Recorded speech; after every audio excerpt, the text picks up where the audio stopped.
वफाकी काबीना ने पाकिस्तान में भंग की काश्त की मेडिकल और सनती इस्तेमाल के लिए काश्त करने की इजाज़त दी तो कुछ हलकों में हुकूमत पर तनकीद शुरू हो गई और तंज भी शुरू हो गया। लेकिन वफाकी वजीर साइंस एंड टेक्नोलॉजी के जनाब फवाद चौधरी साहब, उन्होंने वफाकी काबीना के इस फैसले को तारीखी करार दिया। अब सवाल ये पैदा होता है कि उन नाक़दीन की तनकीद की वजह क्या है, भंग से बनने वाली अशिया और उसके जो तिब्बी और माशी फ़वाइद हैं वो क्या हैं और कैसे उससे उन लोगों को आगाह किया जाए। दूसरी तरफ हुकूमत पाकिस्तान ने मुल्क में इलेक्ट्रिक बसें चलाने का भी ऐलान किया है। पाकिस्तान में इलेक्ट्रिक बसें कब चलेंगी, क्या मुस्तकबिल में इलेक्ट्रिक साइकिल बाइक्स चलाने का भी प्लान है और क्या पाकिस्तान में इनकी मैन्युफैक्चरिंग भी हो सकेगी, इन तमाम हवालों से बात करेंगे। हमारे साथ मौजूद हैं साइंस एंड टेक्नोलॉजी के वफाकी वजीर जनाब फवाद चौधरी साहब। अस्सलाम वालेकुम फवाद साहब।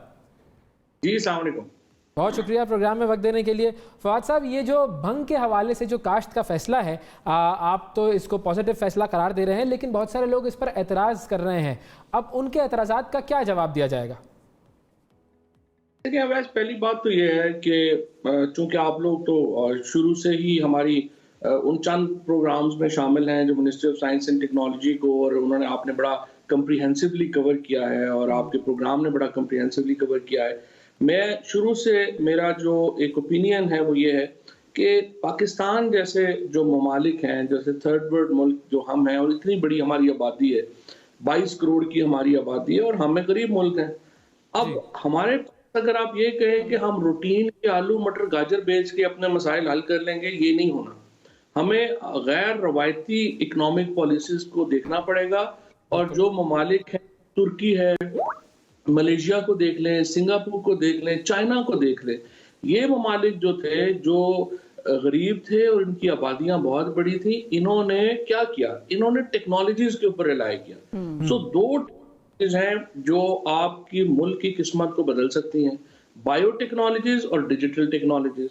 अब ये जो हमारा जो हेम्प का मामला है, ये बायोटेक्नोलॉजी की एक इम्पॉर्टेंट संग मील है, क्योंकि जो इस वक्त हमारा ये जो हेम्प का पौधा है, जो कि भांग की नस्ल का एक पौधा है, एक्चुअली भांग तो नहीं है लेकिन उसकी नस्ल का एक पौधा है, इसकी जो मार्केट है वो 25 से 26 बिलियन डॉलर की है। अब अगर हम इस मार्केट में हिस्सा लेना चाहते हैं तो हमें जाहिर है कि इस तरफ जाना पड़ेगा। और अगर हम फवाद साहब, इन हेम्प से बहुत सारे ममालिक तो डिफरेंट चीज़ें बना रहे हैं। हमने तो बुनियादी तौर पे इसको अभी मेरा ख्याल है सिर्फ मेडिसिनल पर्पसेस के लिए इस्तेमाल करने का फैसला किया है। हाँ, लेकिन यह है कि हम पाकिस्तान में भी तो हेम्प से बहुत सारी चीज़ें प्रोड्यूस भी कर सकते हैं, बस हमें वो मशीनरी और उस तरह की वो सोफिस्टिकेटेड इक्विपमेंट चाहिए होगा। आपको क्या ब्रीफिंग मिली है कि हम क्या क्या चीज़ें हेम्प से बना सकते हैं जो दुनिया में बन रही हैं? मैंने तो जहाँ पर पढ़ा था वहाँ पर हम इवन बैग्स भी बना सकते हैं, जो हम प्लास्टिक बैग्स का एक ऑल्टरनेटिव चाह रहे हैं, वो बैग्स भी हेम्प से बनते हैं। अच्छा, इसके ना दो यूजेस हैं, एक इंडस्ट्रियल यूज है और एक मेडिसिनल यूज है। इंडस्ट्रियल यूज ये है कि इसका चूंकि रेशा जो है, जो इसके तने का रेशा जो है वो कपास से तकरीबन दुगना बड़ा है, लिहाजा उसका जो धागा बनता है वो बहुत ज़बरदस्त क्वालिटी का बनता है। लिहाजा आप उससे टेक्सटाइल बनाते हैं, आप उससे जूते बनाते हैं, आप उससे बैग्स बनाते हैं और सारी चीज़ों के ऊपर। और फिर इसकी जो इंडस्ट्रियल यूज़ ये भी है इसका कि इसका बायोगैस बनता है, एनर्जी प्रोड्यूस जो है वो हो सकती है। दूसरा जो हिस्सा है वो मेडिसिनल है। मेडिसिनल में जो सबसे पॉपुलर है वो सीबीडी ऑयल है।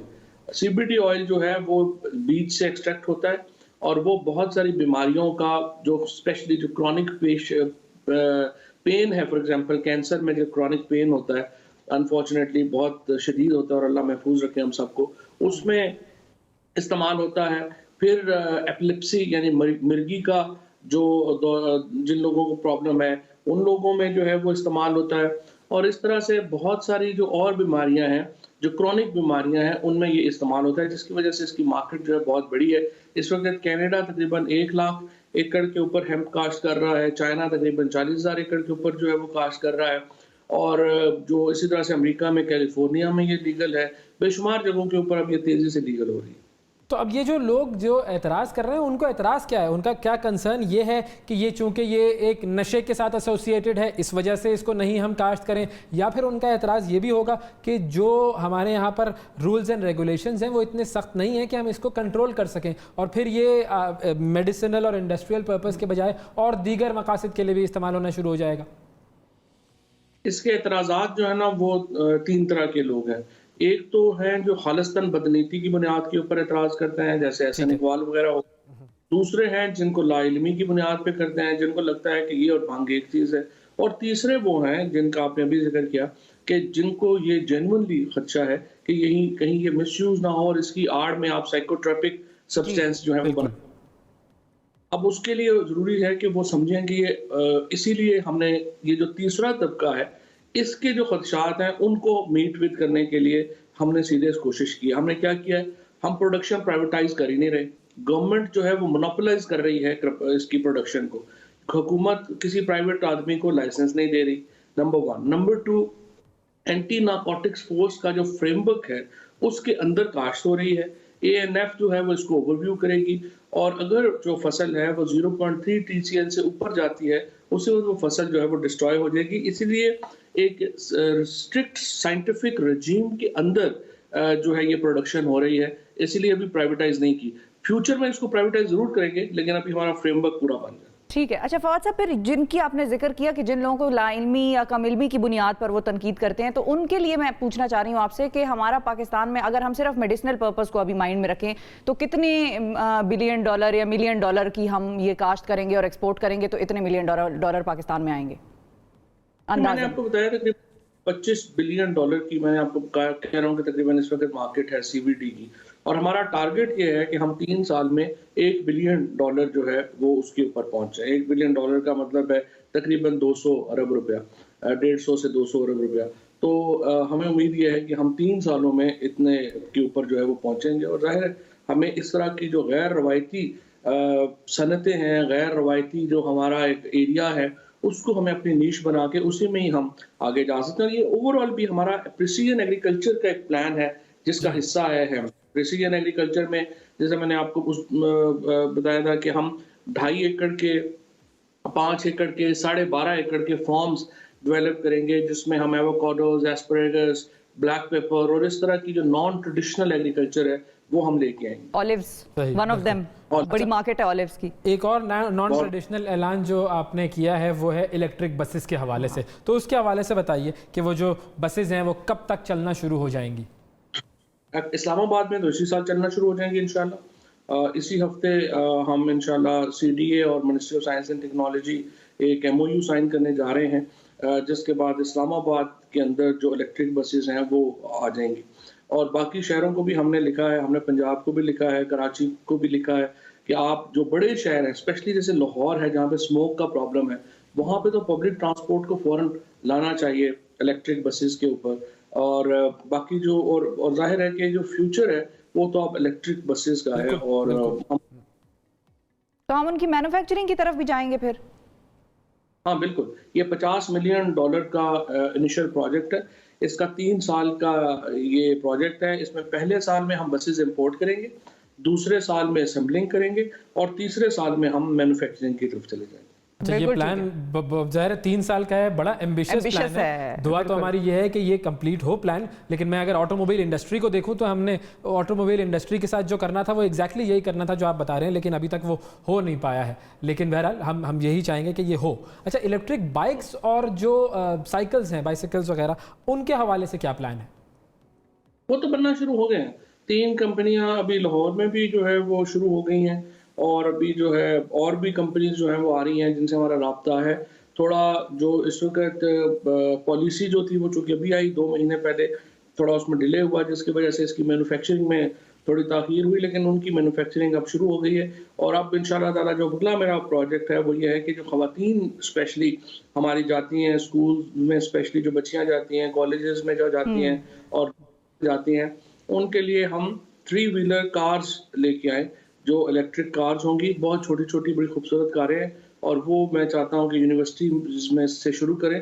जो लड़कियाँ यूनिवर्सिटीज़ में जाते हैं उनको प्रॉब्लम होती है, बसेस वगैरह में जाते हैं, तो उनके लिए लेके आएँ। और लिटरली हम कोशिश मेरी ये होगी कि हम उनको बिल्कुल किराए के ऊपर, ऊबर मॉडल के ऊपर शुरू करें।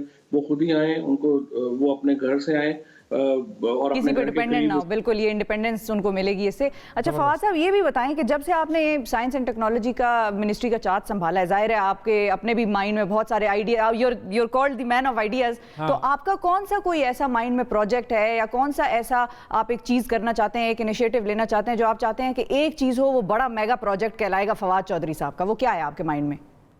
देखिए सबसे इम्पोर्टेंट प्रोजेक्ट जो मैं समझता हूँ वो तो स्टेम स्कूल का प्रोजेक्ट है। इस साल हम इंशाल्लाह जो प्रॉब्लम ये हुई है कि पाकिस्तान के जो सरकारी स्कूल है ना, उनकी अहमियत ही ख़त्म हो गई है। लोग अगर बच्चे वहाँ पे दाखिल ही नहीं कराते, इवन उससे फजूल प्राइवेट स्कूल हो तो बच्चे उधर दाखिल करा देते हैं, सरकारी स्कूलों में बच्चे दाखिल नहीं करा रहे। स्पेशली हमारी बिल्कुल जो सही। लोअर और मिडिल क्लास है वो ये कर रही है कि हमारे यहाँ सरकारी स्कूलों का स्टैंडर्ड बिल्कुल नीचे चला गया। अब हमने एक प्रोजेक्ट जो है वो शुरू किया है, प्रोविंसेस के साथ मिलके हम ये कर रहे हैं, जिसमें हम 9वीं 10वीं 11वीं 12वीं के जो स्कूल्स हैं, हायर सेकेंडरी स्कूल जो हैं, उनको हम स्टेम स्कूल्स में कन्वर्ट कर रहे हैं, यानी science technology engineering math schools में। और 450 स्कूल अगले साल तक इंशाल्लाह हम इसको कन्वर्ट करेंगे। उसका फ़ायदा ये उसमें हम कर ये रहे हैं कि मॉडर्न फैब लैब्स लगा रहे हैं, और हर यूनिवर्सिटी और फिर टीचर्स नहीं है चूंकि हमारे पास, तो हम ये कर रहे हैं, हमने 40 यूनिवर्सिटीज़ को सिलेक्ट किया है। 40 यूनिवर्सिटीज़, हर यूनिवर्सिटी 10 स्कूल अडॉप्ट करेगी, और उन 10 स्कूल वो डायरेक्टली सुपरविजन में होंगे उस यूनिवर्सिटी के। लिहाजा उनके जो एक हाइब्रिड मॉडल और एक वीडियो लिंक्स के ऊपर, फिर उसके बाद फिजिकल, उसके बाद उनकी जो कोर्स है वो सारा यूनिवर्सिटीज़ जो हैं वो मैनेज करेंगी, और टीचर्स का मसला हल होगा। और उससे हम साइंस टेक्नोलॉजी इंजीनियरिंग और मैथ्स के ये 1 लाख के करीब स्टूडेंट जो हैं वो हर साल आएंगे, और उसका फिर ये फ़ायदा होगा कि अगर उनमें से 10,000 भी पोटेंशियल साइंटिस्ट हमें साल के मिल जाते हैं तो that will change the course for Pakistan. जबरदस्त जी, ग्रेट प्लान, ग्रेट प्लान। अच्छा, अब एक और ऐसा प्लान है फाइनली जाते उसमें भी बड़ी साइंस चाहिए उसमें तो कुछ ज्यादा ही साइंस, और वो साइंस आप बड़ी अच्छी तरीके से समझते हैं। नवाज शरीफ साहब की एक और तस्वीर आई है, चहलकदमी कर रहे हैं वो अपने बेटे के साथ, तो उनको वापस लाने के लिए क्या कोई साइंस लड़ाना शुरू की हुकूमत ने, या अभी तक मामला कुछ समझ में नहीं आ रहा है कि क्या करना है?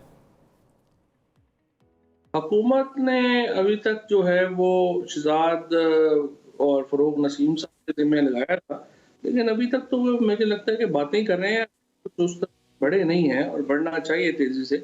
और दूसरी बात यह है कि देखिए PMLN के जो वर्कर्स हैं, इनका भी बड़ा प्रेशर है अब नवाज शरीफ साहब पे, कि ये क्या होता है कि जब भी हुकूमत बदलती है, आप बाहर चले जाते हैं और फिर वापस नहीं आते हैं। सो अभी तक मुझे लगता है कि जो PMLN के वर्कर्स हैं उनका प्रेशर है नवाज शरीफ साहब के ऊपर वापस आए।